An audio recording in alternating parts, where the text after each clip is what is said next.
sales manager came out to my house, and I made a contract with him for a large window at the top of my stairwell. Leslie Eve says at first glance, she thought the Pacesetter Corporation was a good find.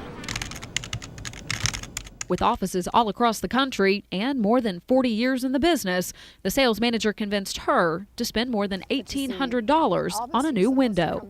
After he left the next day, I just didn't feel right about it. I had 72 hours to cancel my contract. So I tried calling him. And every time I called him, it said, "We're sorry. The person you're trying to reach is not available." That's when she went to their offices off of De Zavala Road. And when I got here, there's an eviction notice on the door. Come to find out, these doors closed on May 11th. May 11th? They made the contract with me on the 17th. That's how many days later? What, 6 days later? And 6 days later, the employees who worked for Pacesetter were still trying to get paid. We had no inkling or idea that they were ever going to close the business. Can they go after?" The KENS 5i team caught up with more than 40 employees anxiously awaiting a paycheck.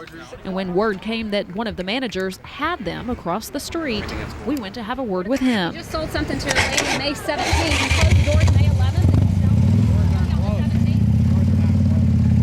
Turns out, he didn't want to hear what we had to say.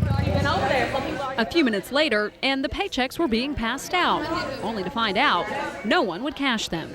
Some of the vendors that we went to try to cash our checks with will no longer take our checks because of the insufficient funds from last pay period. Good luck to you guys. Well, I'm not going to be able to pay my rent next month or buy groceries for my daughter. So we waited for the woman with the checks to ask her a few questions as well. Why did you guys lock your doors on the 11th? I don't know. I can't answer these questions. Why are you still selling services to people on May 17th if you shut the doors on May 11th? Ma'am, I don't have the answers. You need to call the corporate office to find out these answers. So that's what we did. Thank you for calling the Pacesetter Corporation. The two men in charge of the corporation would not return our phone calls, but we did get one manager by the name of David Kozak to talk with us. He says the company got into some sort of financial trouble in Texas, and they hope to have everything sorted out in the next 10 days.